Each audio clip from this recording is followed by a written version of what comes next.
Buen día, mi nombre es Mary Castro. Quiero compartir con ustedes la obra de Los de Abajo, escrita por Mariano Azuela.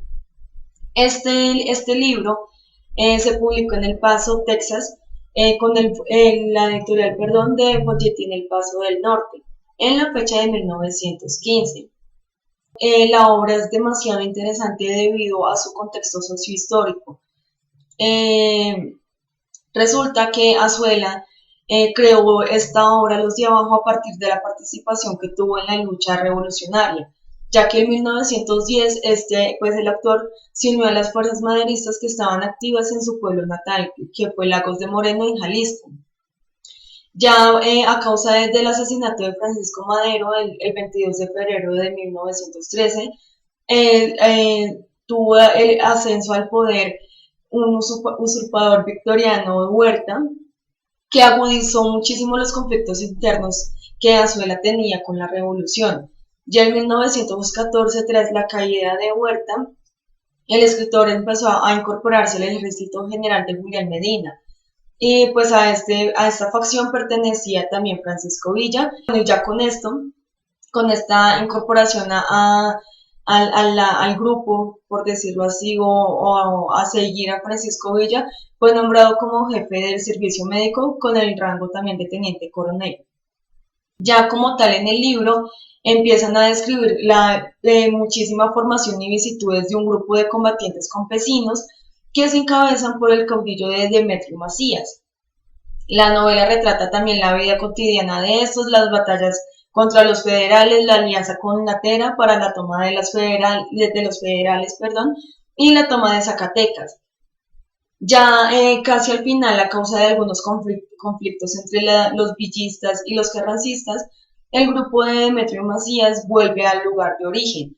Después allí sufren una derrota que empieza a cuestionar el sentido de la lucha. Sin embargo, un poco antes este sentido de lucha empieza a ser puesto como en tela de juicio.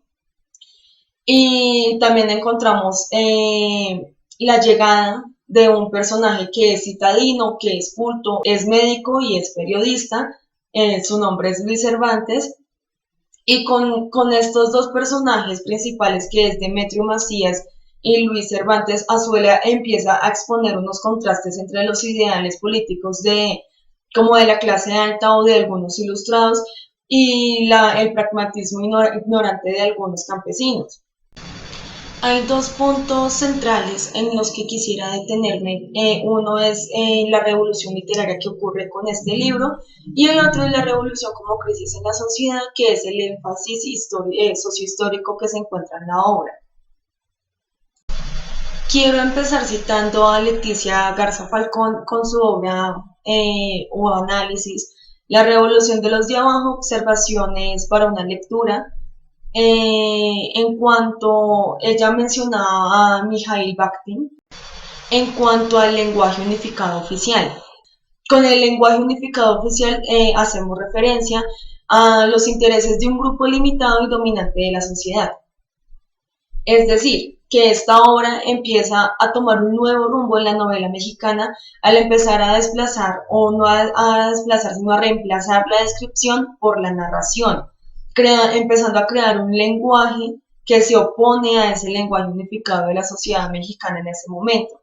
Y empieza a desprenderse de ese estilo naturista que la literatura mexicana tenía en ese momento muchísimo la influencia de la literatura francesa. Con el decline ya de este lenguaje unificado oficial empieza a surgir lo que es la creación de una propia dialéctica. En este libro de Leticia, ella mencionaba una entrevista que le hicieron a Azuela, que en una conferencia dijo que el libro, es decir, Los de Abajo, se hizo solo. Y mi labor consistió en recolectar tipos, gestos, paisajes y sucedidos. Y la escritora Leticia decía que una novela que se hizo sola responde al caos y a la ruptura social y no puede ser obligada a seguir normas ni pautas literarias. Por lo tanto, el autor se verá forzado a crear su propia dialéctica para representar el mundo tal y como lo ve. Ya por otra parte citamos a Mikhail Bakhtin en cuanto a la dialogización. Este autor decía, hablaba acerca de la dialogización interna. Sin embargo, ya en la obra como tal, pareciera que no ocurriera en la mente del personaje, es decir, no fuese interna, sino en la del lector, debido a que empieza a percibir el habla de cada personaje en contraste con los demás y empieza a observar a través de los diálogos que mantienen los personajes una interpretación de los acontecimientos. Por lo tanto, empieza a formar una visión también del mundo, que se une a la mente del lector con la del personaje y de este modo va a haber un intercambio de efectos y causas de los propios acontecimientos que están pasando. Y ya se hace presente, la visión del mundo del libro se hace presente en la visión del mundo del lector. Pasamos ahora a la revolución como crisis en la sociedad. Primero quiero que pensemos en cómo surge la revolución. Si nos detenemos en el libro, en la obra de los de abajo, hay dos formas de empezar la revolución. Por la parte de Demetrio empieza como un eje de venganza, debido al clérigo al cacique, perdón, que lo acusó falsamente acerca de ir con la revolución y finalmente van y le queman la casa. Puede darse a conocer que empieza como por una venganza. En cambio, si no lo vemos al inicio por la parte de Luis, él empieza a estar cansado de las clases sociales, del maltrato hacia el pueblo, de que no se le cumplen los derechos al mismo pueblo. Entonces, hay que pensar cómo surge la revolución, pero esa revolución surge diferente para cada persona dependiendo de su contexto, dependiendo de las circunstancias. Ya aquí entramos en lo que hablaba anteriormente de las dos caras del revolucionario. Hay dos tipos de revolucionario. Dice en una parte que la revolución beneficia al pobre, al ignorante, al que toda su vida ha sido esclavo, a los infelices, que ni siquiera saben que si lo son es porque el rico convierte en oro las lágrimas, el sudor y la sangre de los pobres. Entonces vemos esos dos tipos, a Demetrio que no sabe por qué luchaba, no conocía el ideal, sencillamente iba, mataba, mataba y mataba, y en cambio Luis al inicio nos lo muestra como un personaje que siempre está buscando un bien común, que siempre está buscando una igualdad y que se cumplen los derechos del pueblo. Alterar los pensamientos e ideales. Si vemos un poco más adelante del libro, Luis tiene una conversación con Demetrio en el cual empieza a hablarle el porqué de la lucha, el por qué es bueno seguir con la lucha, que él tiene un papel muy importante que cumplir. Y ya al final como de esta charla que tiene Demetrio con Luis, Demetrio se acerca a su amigo Anastasio, si mal no estoy, y le dice que cuál diferencia hay entre una persona letrada y una persona de campo, que él no hubiese entendido nada si no hubiese sido por la explicación de Luis. Entonces esto empieza a alterarle los pensamientos y empieza como a buscar, Demetrio empieza como a esclarecer el por qué está luchando.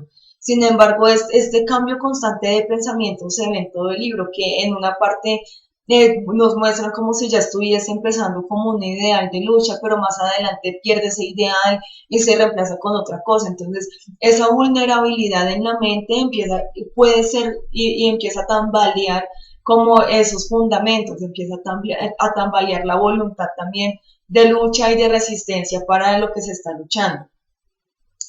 El ciclo del poder me pareció un punto demasiado importante en la obra. Ya empieza también a tergiversarse la lucha, en los fundamentos que cada uno tiene y empieza a generar poder y odio, por decirlo así.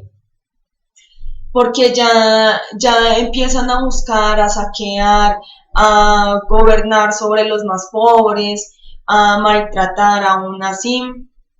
Ya más adelante, casi al final de la obra, como ya empezó a descomponerse ese ideal de lucha, ese ideal de revolución y simplemente lo hacen porque ya no pueden parar. Hay una parte, un fragmento que me gustó mucho que dice, pues, ¿a qué nos quedaríamos ya? ¿Qué causa defenderíamos ahora? Ya después vemos cómo es esa actitud superflua que mantiene Demetrio y desinteresada en cuanto a la revolución, al objetivo, a la esencia de la revolución. Dice cuando le están preguntando por qué lado, por qué partido se va a inclinar, pues ya sabe que nomás me dice, Demetrio, haces esto y se acabó el cuento. A él no le interesaba, no tenía un criterio propio acerca de la lucha, sino lo que le decían, lo que le mandaban, eso hacía sin refutar, sin ponerse a pensar, sin tener un pensamiento crítico. Y ya para concluir, quisiera volver a traer a colación lo que decía acerca de este dialogismo y quisiera unirlo con la misma obra, ya que así como la obra empezó como a desentrañar la verdadera lucha de revolución que nos dicen revolución y nos hablan de las personas que estuvieron activas y mayor partícipes en toda esta lucha, y tal vez los vemos como héroes, como personas que defendían al pueblo, que defendían la sociedad, defendían los intereses, pero no vemos qué es lo que pasó, no vemos más allá, no vemos cuál es el origen, no vemos qué es lo que los movió, los motivó, si realmente era la lucha o como por una imperativa necesidad de un cambio o respuesta hacia la violencia, o desentrañar el porqué de esa revolución. Esta obra misma, este mismo desentrañar como dije, uniéndolo a lo que decía Bakhtin acerca de unirnos en la mente del personaje y percibir ese contraste con los demás y sacar una interpretación de los hechos, de los acontecimientos y por lo tanto sacar la visión del libro y sujetarla, por decirlo así, a nuestra propia visión, empezamos también a desentrañar el por qué nosotros también luchamos, porque, cuál es el porqué de nuestros ideales, y ni siquiera puede ser de nuestros ideales, sino cuál es el ideal realmente, cuál es el ideal verdadero de las luchas actuales. Es una obra que realmente recomiendo porque podemos tomar toda esta parte histórica, toda esta revolución histórica, el contexto social y podemos realmente hacer una comparación de esos tiempos a estos tiempos y ver si se han fundamentado estos ideales, si los ideales siguen, si los principios de la revolución siguen o si se han cambiado, si estamos luchando vanamente o estamos luchando en serio. Espero que haya sido de gran aporte este tema tratado y los insto a leer el libro y a visitar estas páginas que realmente fueron de gran ayuda y pueden orientarnos tanto en la parte social histórica del siglo XX en México como en nuestros tiempos. Muchas gracias.